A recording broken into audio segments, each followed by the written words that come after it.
E aí, pessoal, dando continuidade aqui à nossa aula sobre o processo educacional ao longo dos períodos da história, vamos falar agora um pouco sobre o período denominado de modernidade. Vou compartilhar aqui a tela com vocês para a gente visualizar um pouquinho melhor, certo?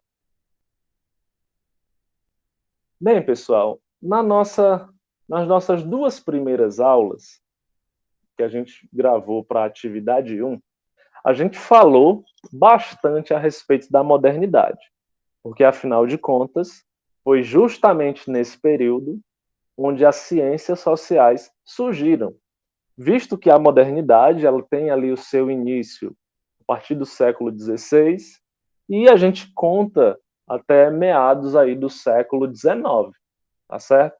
Então, as ciências sociais elas vão surgir em meio a esse contexto. Na modernidade, a gente tem uma série de quebras de paradigmas. A gente vai ter uma revolução científica, a gente vai ter, né, uma mudança de ideologia predominante no mundo. No período medieval, a gente tinha um teocentrismo. Na modernidade, a gente vai ter um antropocentrismo, né, o homem, o ser humano colocado no centro das discussões. A gente vai ter uma tentativa de resgate dos valores da antiguidade clássica, que a gente viu lá no primeiro vídeo, da intelectualidade, desenvolvimento científico, do apelo filosófico. E, consequentemente, a gente vai ter diversas revoluções no âmbito social. Né? A gente vai ter Revolução Francesa, a gente vai ter revoluções industriais, e essas revoluções, elas também vão acabar afetando a educação, o processo educacional. Por exemplo, durante esse período, né, a industrialização, né, o êxodo rural, as pessoas indo embora do campo, indo para a cidade, por causa da promessa de progresso, de que a cidade é mais desenvolvida, de que o campo é atrasado, né? Então, essa mentalidade da época, essa industrialização, o crescimento das fábricas, o inchamento das cidades, vai fazer com que a educação ela esteja muito voltada para essa preparação para o trabalho nas fábricas.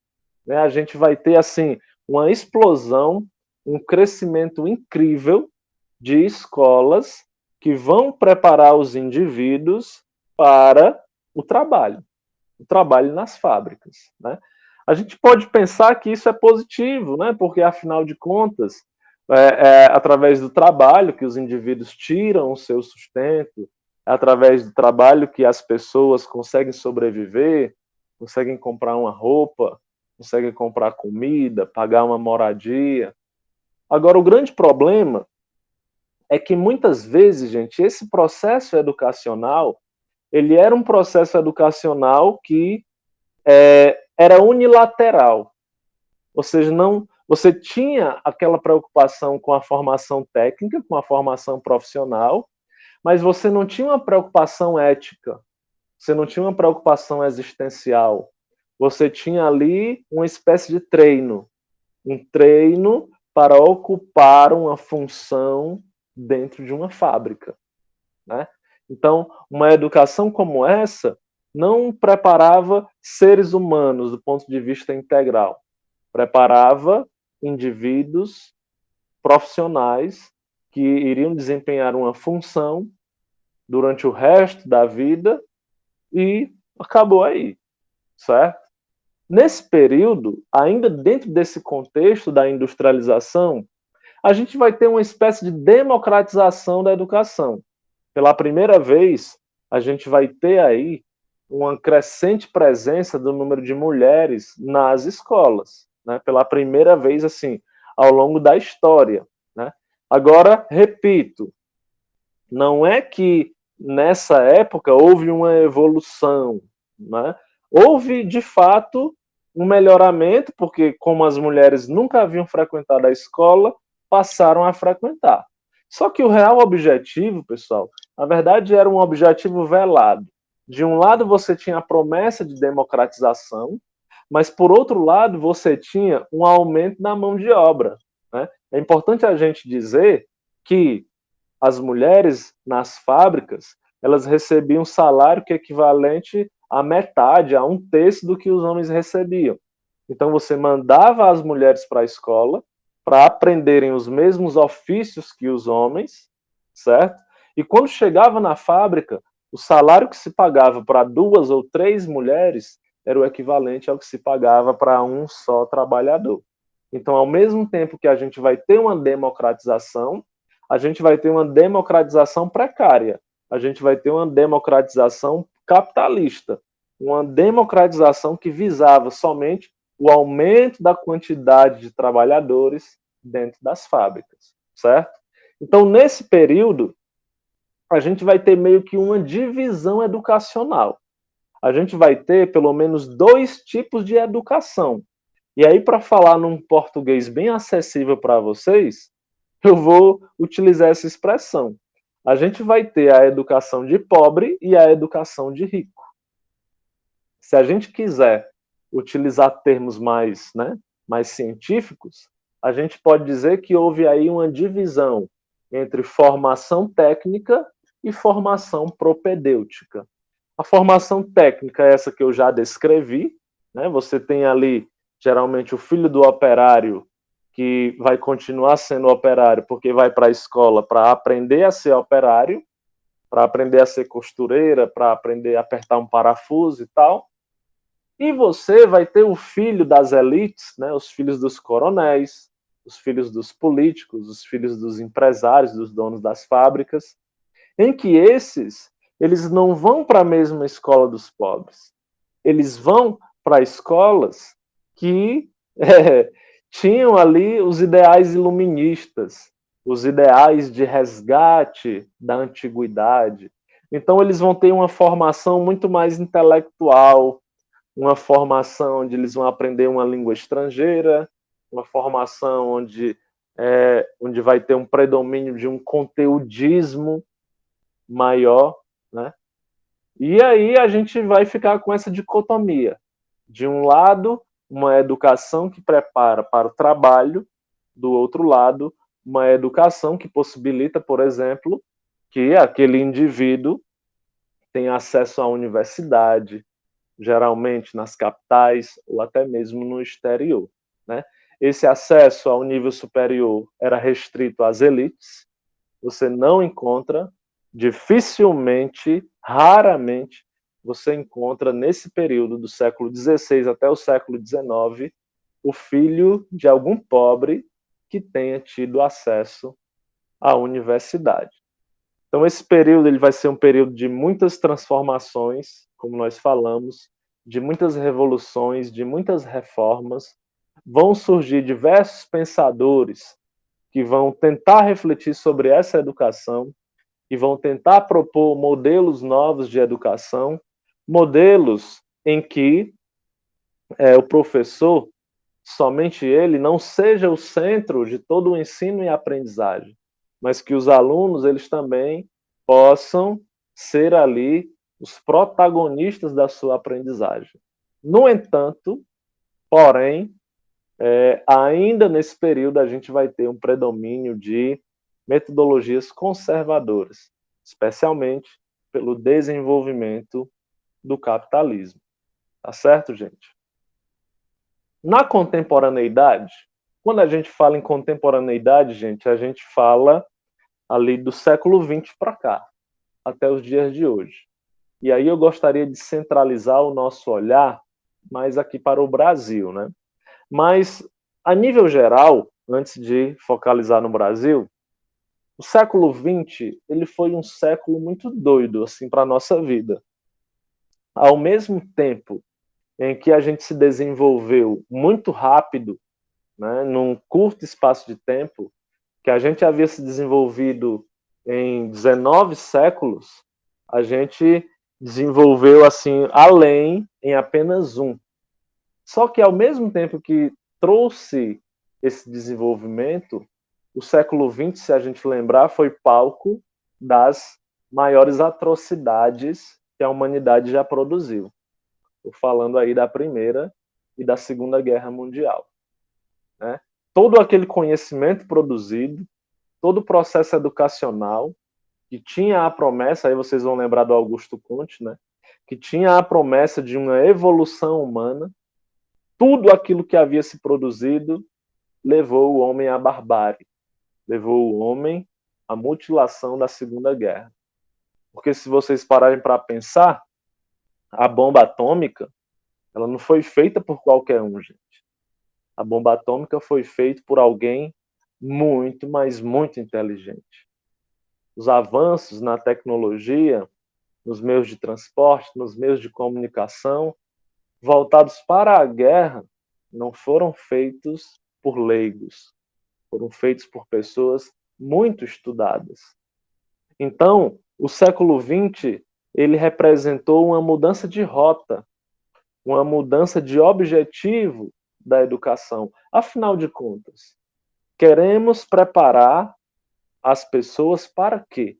Queremos educar as pessoas para quê? Iremos permitir que a Segunda Guerra se repita? Iremos permitir que o ódio exalado contra judeus, contra homossexuais, contra ciganos, contra negros, será que nós vamos permitir que isso se repita? Será que vamos permitir que isso aconteça de novo?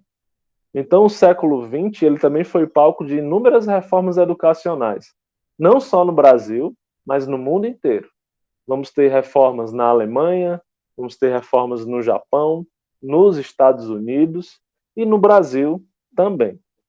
A primeira mudança significativa, assim, para melhor, né, porque nós tivemos muitas reformas que não deram certo. A gente vai ter a reforma pombalina, antes disso a gente tem aí a própria educação jesuítica, mas a gente vai ter na ditadura militar, por exemplo, um decreto onde eles retiram a filosofia e a sociologia das escolas, se eu não me engano, no ano de 74, e aí só volta em 2008, né? Porque eles colocaram a formação técnica profissional no lugar, né? Enfim. E a gente vai ter, assim, a mudança realmente significativa, que vai propor uma educação melhor, mais abrangente para as pessoas, na Constituição de 88. A Constituição de 88, ela vai assegurar educação para todos, educação de qualidade. A gente vai ter o início de uma federalização da educação profissional. Ela vai se tornar um pouco mais humana, né? Vai trazer disciplinas como ética, filosofia, e não só aquele saber montar e desmontar alguma coisa. Com a Constituição de 88, a gente vai ter a aprovação da Lei de Diretrizes e Bases da Educação, Lei 9394/96, que vocês têm que saber, gente.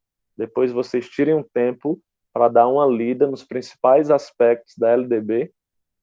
Vou disponibilizar ela aqui para vocês também, certo?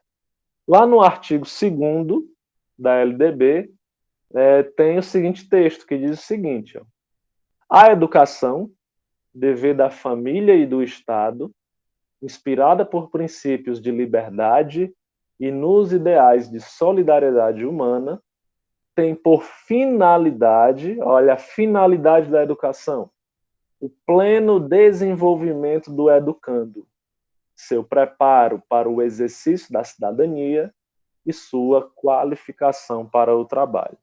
Então, nosso papel enquanto educadores é preparar os jovens para o pleno desenvolvimento, ou seja, um desenvolvimento em todos os aspectos.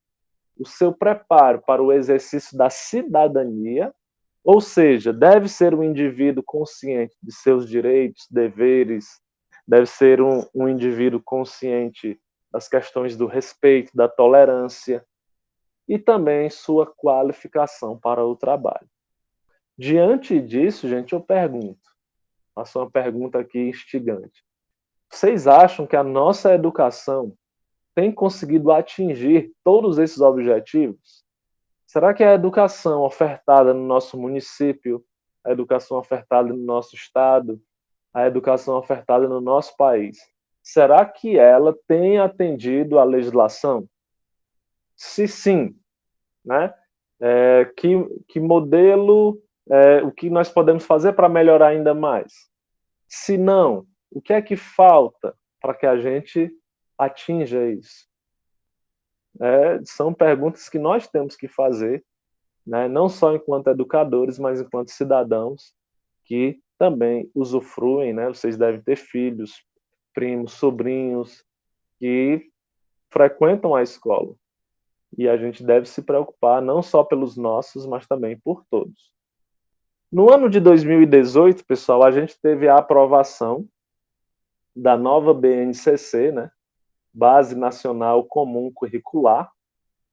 Foi aprovada aí pelo ex-presidente Michel Temer. Essa Base Nacional Comum, gente, tem gerado muita polêmica.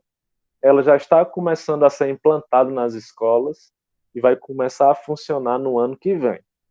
A Base Nacional Comum Curricular é um documento normativo para as redes de ensino, tanto públicas como privadas, referência obrigatória para a elaboração dos currículos escolares e propostas pedagógicas para o ensino infantil, ensino fundamental e ensino médio no Brasil. Qual é a principal mudança que a BNCC traz para a educação brasileira? Que ela prevê um ensino voltado não para os conteúdos, como a gente estava acostumado, mas um ensino voltado para o desenvolvimento de competências e habilidades. Então a BNCC ela traz 6 competências na área de ciências humanas, que é a área que a gente está trabalhando aqui, mas em todas as áreas, né, ela divide as disciplinas em áreas.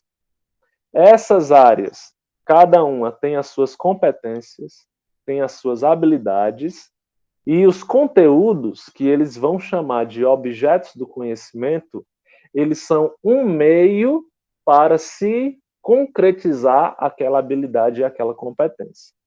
Não é o contrário do que a gente fazia, né? Aliás, é o contrário do que a gente fazia. Antes a gente priorizava o conteúdo.